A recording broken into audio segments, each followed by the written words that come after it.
o sa mga mahilig diyang gumamit ng branded content tagging.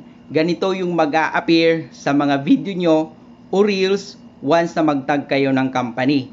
Merong mag-a-appear na paid partnership doon sa video nyo o reels once na mag-tag kayo ng company doon. Pero, please take note guys ha, hindi ibig sabihin na merong nakalagay na paid partnership is binayaran na kayo. Okay? Hindi ibig sabihin guys ha, unless, makinig kayo guys ha, unless meron kayong agreement nung company at ikaw na babayaran kanila once na itag mo sila doon sa video mo.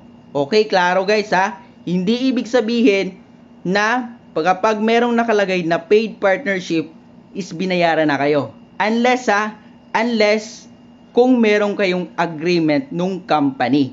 Okay? Kaya kung ikaw, wala ka namang agreement dun sa company na tinag mo at nagtag ka sa kanya at merong nag-appear na paid partnership, huwag kang umasa na binayaran kanila o babayaran kanila. Okay? At ito pa guys, huwag na huwag kayo basta-basta magtatag ng company na hindi naman related yung video nyo or yung content ng video nyo doon sa company. Huwag na huwag kayong magtatag kapag wala naman o hindi naman nakita yung product nila doon sa video nyo.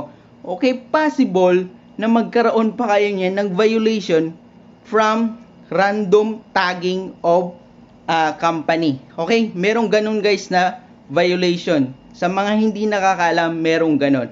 Kaya please lang, huwag na huwag kayo basta-basta magtatag ng company na hindi naman related yung mga content nyo doon sa product nila or doon sa company nila. Okay? Sana meron kayong natutunan ngayon.